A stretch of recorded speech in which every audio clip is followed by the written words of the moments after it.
इस समय मजहब के आधार पे टोटल केंद्र और राज्य को मिला दीजिए तो 300 योजनाएं चल रही है मजहब के आधार पर। ये जो मजहब के आधार पे योजनाएं है ना, ये हमारे दूसरे विभाजन का कारण बनेंगे। जहां संविधान कहता है भारत एक सेकुलर देश है, संविधान कहता है धार्मिक आधार पे मजहब के आधार पे कोई भेदभाव नहीं होगा, संविधान कहता है मजहब के आधार पे न टैक्स लेना है न टैक्स खर्च करना है। सरकारें टोटल 300 योजनाएं चला रही है मजहब के आधार पे। संविधान कहता है धार्मिक आधार पे न टैक्स लिया जाएगा न टैक्स खर्च किया जाएगा। फिर धार्मिक आधार पे मठ मंदिरों से टैक्स लिया जा रहा है और धार्मिक आधार पे माइनॉरिटी के नाम पे पैसा खर्च किया जा रहा है। ऐसा क्यों?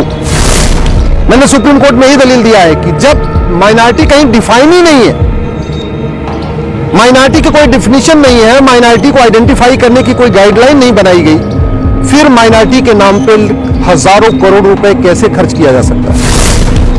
मैंने सुप्रीम कोर्ट में यही कहा है कि ये जो 1992 का माइनॉरिटी कमीशन एक्ट है, ये हमारे कॉन्स्टिट्यूशन के बेसिक स्ट्रक्चर के खिलाफ है, एक कॉन्स्टिट्यूशन के इथोस के खिलाफ है, कॉन्स्टिट्यूशनल फिलॉसफी के खिलाफ है।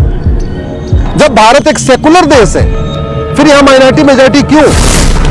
अपने अपने सांसदों विधायकों से पूछिए कि पैसा हमारा और आज तुम्हारा, पैसा हमारा और नाम तुम कमा रहे हो योजनाएं लगा लगा के माइनॉरिटी के नाम पे। ये कब तक चलेगा? 1947 का जब बंटवारा हुआ था ना, कोई नेता नहीं मारा गया था, आम जनता मारी गई थी। कश्मीर में जब पलायन हुआ था, कोई नेता नहीं मारा गया था, आम जनता मारी थी। 2002 में सुप्रीम कोर्ट की 11 जजों की बेंच कह चुकी है कि राष्ट्रीय स्तर पर कोई माइनॉरिटी नहीं होगा।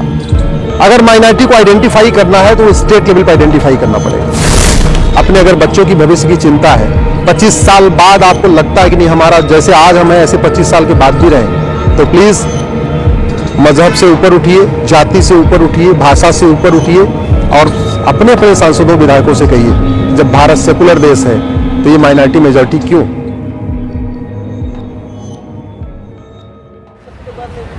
सुप्रीम कोर्ट में आज माइनॉरिटी मैटर के ऊपर सुनवाई हुई है।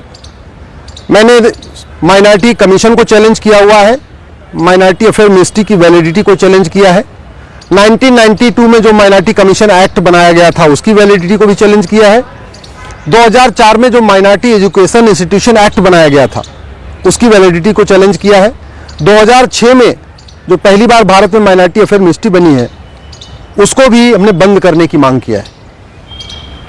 मैंने सुप्रीम कोर्ट में यही दलील दिया है कि जब माइनॉरिटी कहीं डिफाइन ही नहीं है, माइनॉरिटी की कोई डिफिनीशन नहीं है, माइनॉरिटी को आइडेंटिफाई करने की कोई गाइडलाइन नहीं बनाई गई, फिर माइनॉरिटी के नाम पे हजारों करोड़ रुपए कैसे खर्च किया जा सकता है?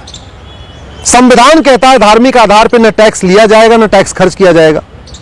फिर धार्मिक आधार पे मठ मंदिरों से टैक्स लिया जा रहा है और धार्मिक आधार पे माइनॉरिटी के नाम पे पैसा खर्च किया जा रहा है।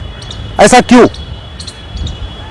सुप्रीम कोर्ट ने केंद्र के अलावा सारे राज्यों से भी जवाब मांगा था, सारे राज्यों का जवाब आ चुका है, लेकिन अभी अरुणाचल प्रदेश, राजस्थान, आंध्र, तेलंगाना और कश्मीर और लद्दाख का जवाब नहीं आया, लक्षद्वीप का 6 राज्यों का अभी तक जवाब नहीं आया है।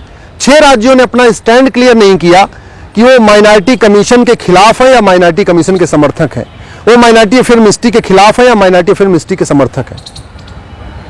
मैंने सुप्रीम कोर्ट में यही कहा है कि ये जो 1992 का माइनॉरिटी कमीशन एक्ट है, ये हमारे कॉन्स्टिट्यूशन के बेसिक स्ट्रक्चर के खिलाफ है, एक कॉन्स्टिट्यूशन के इथोस के खिलाफ है, कॉन्स्टिट्यूशनल फिलॉसफी के खिलाफ है। जब भारत एक सेकुलर देश है, फिर यहां माइनॉरिटी मेजॉरिटी क्यों?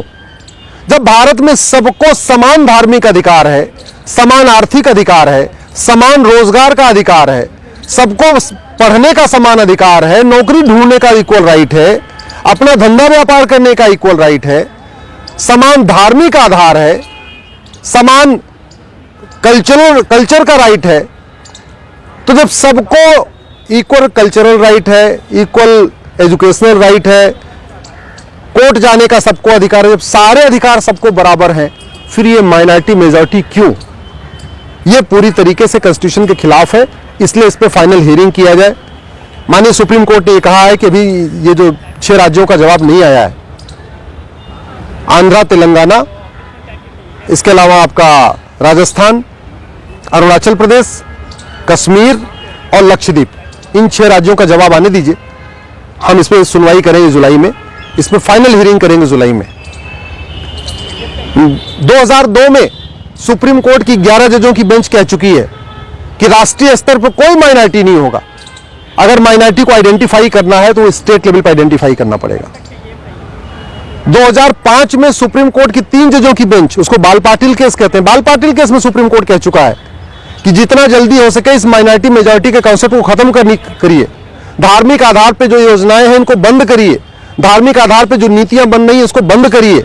ये मजहबी नीतियां, मजहबी सिस्टम, मजहबी आधार पर जो भी सिस्टम आपकी पॉलिसीज बन रही है, ये देश के दूसरे विभाजन की फाउंडेशन खड़ी कर रही है। और यही फैक्ट भी हुआ है। 1947 में जो भारत का विभाजन हुआ था मजहब के आधार पर हुआ था। कौन कहे मजहब के आधार पर सारी चीजों को बंद करने को? सरकारें मजहब के आधार पर पॉलिसी बनाने में कंपटीशन कर रही हैं।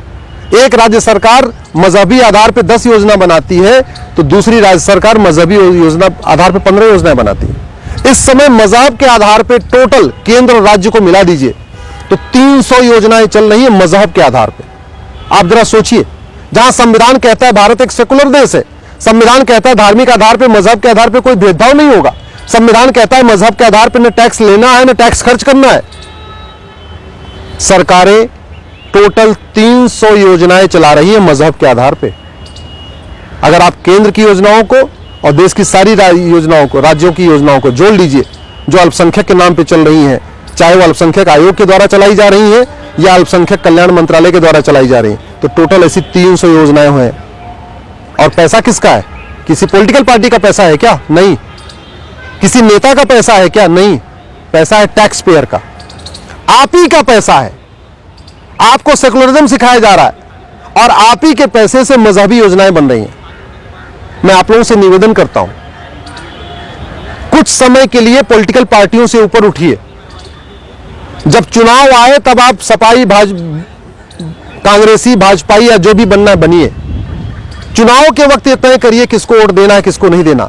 लेकिन बाकी साल के 350 दिन प्लीज भारतीय बनिए, भारतीय बन के सोचिए। ये जो मजहब के आधार पर योजनाएं हैं ना, ये हमारे दूसरे विभाजन का कारण बनेगी। अगर ये माइनॉरिटी मेजॉरिटी कॉन्सेप्ट खत्म नहीं किया, माइनॉरिटी अफेयर मिनिस्ट्री को खत्म नहीं किया, माइनॉरिटी का पूरा कॉन्सेप्ट खत्म नहीं किया, इस देश में अगर समान शिक्षा समान नागरिक संहिता लागू नहीं किया, तो याद रखिए फिर विभाजन होगा और 2047 में होगा। पहला विभाजन 1947 में हुआ था, दूसरा विभाजन 2047 में होगा। अगर आप चाहते हैं फिर से खून खराबा ना हो, फिर कोई भारत फिर से ना बंटवारा हो, तो प्लीज दल गुलामी छोड़िए, पॉलिटिकल पार्टियों से ऊपर उठिए, सांसदों विधायकों से सवाल करना शुरू करिए और सबसे कहिए कि ये टैक्स का पैसा हमारा है, तुम मजहब के आधार पर इसको क्यों बांट रहे हो। अपने अपने सांसदों विधायकों से पूछिए कि पैसा हमारा और आज तुम्हारा, पैसा हमारा और नाम तुम कमा रहे हो योजनाएं लगा लगा के माइनॉरिटी के नाम पे। ये कब तक चलेगा? ये अपीजमेंट पॉलिटिक्स आप लोग रोक सकते हैं, लेकिन आप तभी रोक पाएंगे जब आप जाति, मजहब, भाषा से ऊपर उठ जाएंगे, जब आप पॉलिटिकल पार्टियों की मानसिक गुलामी छोड़ देंगे, जब आप दल गुलामी छोड़ेंगे, नेताओं की गुलामी छोड़ेंगे, उनकी मानसिक गुलामी छोड़ेंगे, तब आप ये सवाल कर पाएंगे। और अगर ये सवाल नहीं करेंगे तो पॉलिटिकल पार्टियों तो चुनाव के लिए, वोट के लिए, सत्ता में आने के लिए वो इसी तरीके की योजनाएं लाती रहेगी और आने वाले टाइम में हमारे और आपके बच्चों का भविष्य बहुत अंधकारमय हो जाएगा। 1947 का जब बंटवारा हुआ था ना, कोई नेता नहीं मारा गया था, आम जनता मारी गई थी। कश्मीर में जब पलायन हुआ था, कोई नेता नहीं मारा गया था, आम जनता मारी थी। बंगाल में जब नरसंहार हुआ था, कोई नेता नहीं मारा गया था, आम जनता मारी गई थी। याद रखिए, जब जब दंगा होता है, जब जब मजहबी उन्माद फैलता है, तो नेता तो पहले ही पलायन कर जाते हैं। पाकिस्तान में इतने दंगे हो रहे हैं, कोई नेता मारा जा रहा है क्या? सारे अपने अपने पलायन करके, कोई लंदन में जाके बस गया है, कोई अमेरिका में जाके बस गया, कोई दुबई में जाके बस गया। अफगानिस्तान में इतना दंगा हुआ है, कोई नेता मारा गया क्या? नहीं मारा गया।